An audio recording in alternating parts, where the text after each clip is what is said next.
ሰላም ሰላም ሰላም ውድ የቻናሌ ቤተሰቦች እንዴት ናችሁ? እኔ ደህና ነኝ፣ እግዚአብሔር ይመስገን። እንደተለመደው ዛሬም በአዲስ ቪዲዮ ተመልሻለሁ ማለት ነው። የአማርኛና የእንግሊዘኛ ፊደሎችን እያነበብን የምናየው ይሆናል ማለት ነው። እሺ እንግዲህ የአማርኛ ፊደልና የእንግሊዘኛ ፊደል ምን አይነት ግንኙነት አላቸው ወይም እንዴት እናነባቸዋለን ወይም በአማርኛ ታግዘን እንዴት እንግሊዘኛ ማንበብ እንችላለን፣ በእንግሊዘኛ ታግዘን ደግሞ እንዴት በአማርኛ ማንበብ እንችላለን የሚሉትን ሙሉዎች እናያለን ማለት ነው። ተከታተሉኝ። ከዛ በፊት ግን አዲስ ከሆናችሁ ሰብስክራይብ እንዲሁም ላይክ በማድረግ የቻናል ቤተሰብ እንድትሆኑ በአክብሮት ጠይቃለሁ ማለት ነው። እሺ አሁን ወደ ቪዲዮ እንግባ። እሺ እንደተለመደው እዚህ ጋር እንግዲህ ሀ ብለን ነው የምንጀምር ማለት ነው። ሀ ብለን እናነባለን ማለት ነው። ከዛ ቀጥሎ ደግሞ የእንግሊዘኛ ፊደሎችን እንዴት ድምጻቸውን አስገብተን ማንበብ እንችላለን የሚለውን በደንብ እናያለን ማለት ነው።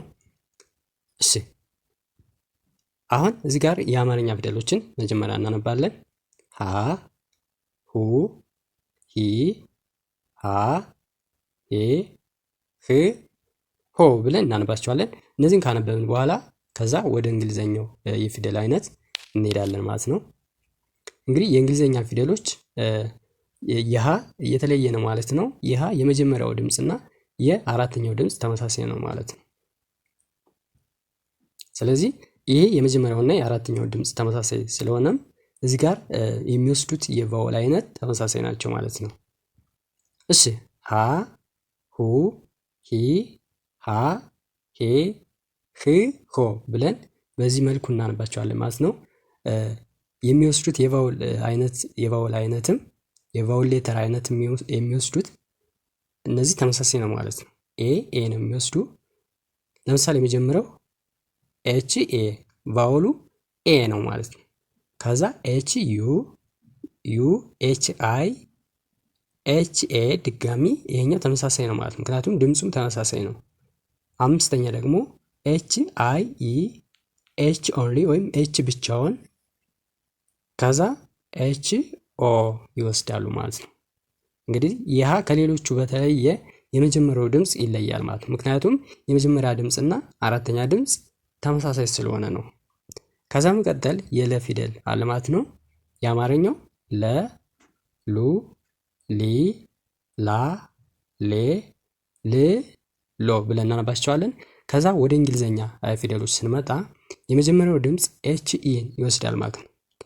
ይሄኛው ኤች ኤ አራተኛውም ኤች ኤ የወሰደበት ምክንያት ተመሳሳይ ድምፅ ስለሆነ፣ እዚህ ጋር ግን ተመሳሳይ ድምፅ ምክንያቱም የለን ስናነበው ተመሳሳይ አይደለም ማለት ነው። የለና የአንደኛውና አራተኛ ድምፁ ተመሳሳይ አይደለም። ስለዚህ ይለያያል ማለት ነው። አሁን እያነበብን ያለ ማለት ነው።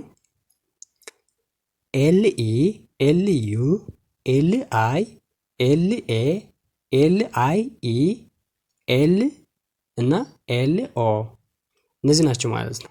ስለዚህ ከሀ ከመጀመሪያው ድምፅ ጋር ይለያያሉ ማለት ነው። የሀ መጀመሪያውና የለመጀመሪያው የሚወስዱት የቫወል ሌተር ይለያያል ማለት ነው። ምክንያቱም የለ አንደኛና የለ አራተኛ የተለያየ ድምፅ ስለሆነ ማለት ነው። እሺ አሁን እያነበብን ያለን ለ፣ ሉ፣ ሊ፣ ላ፣ ሌ፣ ል፣ ሎ ብለን እናነባቸዋለን ማለት ነው። ከዛ በመቀጠል የሀ ፊደሎች ናቸው ማለት ነው። የሀሌታ ኋና የሐመር ኋ ፊደሎች ተመሳሳይ ናቸው ማለት ነው። ድምጻቸው ተመሳሳይ ስለሆነ የእንግሊዘኛ የፊደሎችም ተመሳሳይ ይሆናሉ። ሀ፣ ሁ፣ ሂ፣ ሃ፣ ሄ፣ ህ፣ ሆ ብለን እናነባቸዋለን። ከዛ በመቀጠል የሀ ተመሳሳይ ነው። ያው እንደ ላይኛው ነው የምናነባው። ሀ፣ ሁ፣ ሂ፣ ሃ፣ ሄ፣ ህ፣ ሆ ብለን እናነባቸዋለን። ከዛ በመቀጠል የመ ፊደሎች ወይም የመ ቤተሰቦች እናነባቸዋለን። መ፣ ሙ፣ ሚ፣ ማ፣ ሜ፣ ም፣ ሞ ብለን እናነባቸዋለን። ከዛ በመቀጠል የእንግሊዘኛ ፊደሎችን ደግሞ መ፣ ሙ፣ ሚ፣ ማ፣ ሜ፣ ም፣ ሞ ብለን እናነባቸዋለን። እሺ ከዛ ቀጥለን ሰ ፊደል የሰ ፊደሎች ናቸው ማለት ነው። ሰ፣ ሱ፣ ሲ፣ ሳ፣ ሴ፣ ስ፣ ሶ ብለን ካነበብን በኋላ ወደ እንግሊዘኛ የፊደል አይነቶች ደግሞ እንሄዳለን ማለት ነው። በስትሬታቸው ስለሆነ በቀላሉ ማንበብ እንችላለን ማለት ድምጻቸውን ለማንበብ አያቅተንም፣ ያግዘናል ማለት ነው። ሰ፣ ሱ፣ ሲ፣ ሳ፣ ሴ፣ ስ፣ ሶ ብለን እንደዚህ እንግሊዘኛ ፊደሎችም በቀላሉ ማንበብ እንችላለን ማለት ነው። ከዛ በመቀጠል የረ ፊደሎች አሉ ማለት ነው። ረ፣ ሩ፣ ሪ፣ ራ፣ ሬ፣ ር፣ ሮ ብለን እናነባቸዋለን። ከዛ ቀጥለን የእንግሊዘኛ ፊደል ደግሞ ረ፣ ሩ፣ ሪ፣ ራ፣ ሬ፣ ር፣ ሮ ብለን እናነባቸዋለን። እሺ ከዛ ቀጥለን ሰ ብለን የምናነባቸው የፊደል አይነቶች ሰ፣ ሱ፣ ሲ፣ ሳ፣ ሴ፣ ስ፣ ሶ ብለን እናነባቸዋለን። እሺ ከዛ መቀጠል ሰ ነው ማለት ነው። ይህኛው ልክ ከላይኛው ጋር ተመሳሳይ ነው ማለት ነው። ምክንያቱም የሰ ተመሳሳይ ድምፁ ተመሳሳይ ስለሆነ የእንግሊዘኛ ፊደሉ ተመሳሳይ ይሆናል ማለት ነው። ሰ፣ ሱ፣ ሲ፣ ሳ፣ ሴ፣ ስ፣ ሶ ብለን በዚህ መልኩ እናነባቸዋለን። እሺ ከዛ በመቀጠል የሸ ፊደል ነው ማለት ነው። እንግዲህ የሸ ፊደል ከኤስ የተለየች ናት ማለት ነው። የመጀመሪያዋ ኤስ ሆና ነገር ግን ሌላ የሚጨመርባት ኮንሶናንት ሌተር አለ ማለት ነው። ስለዚህ የሸን የአማርኛ ፊደሎችን እናንብብና ወደሚቀጥለው ወደ ሸ ደግሞ እንሄዳለን ማለት ነው። ሸ፣ ሹ፣ ሺ፣ ሻ፣ ሼ፣ ሽ፣ ሾ ብለን የአማርኛ ፊደሎችን ካነበብን በኋላ ከዛ የእንግሊዝኛ ፊደሎች ደግሞ እነዚህን ይመስላሉ። እያንዳንዱ እናነባለን ማለት ነው። ስለዚህ ኤስ ፕላስ ወይም ኤስ እና ኤች በአንድ ላይ በሚመጡበት ጊዜ እንደ ሸ ነው የምናነባቸው ማለት ነው። ኤስ እና ኤች በአንድ ላይ ሲመጡ ሸ ብለን ነው የምናነባው። ስለዚህ ሸ ብለን እያንዳንዱ እያነበብን እናያቸዋለን።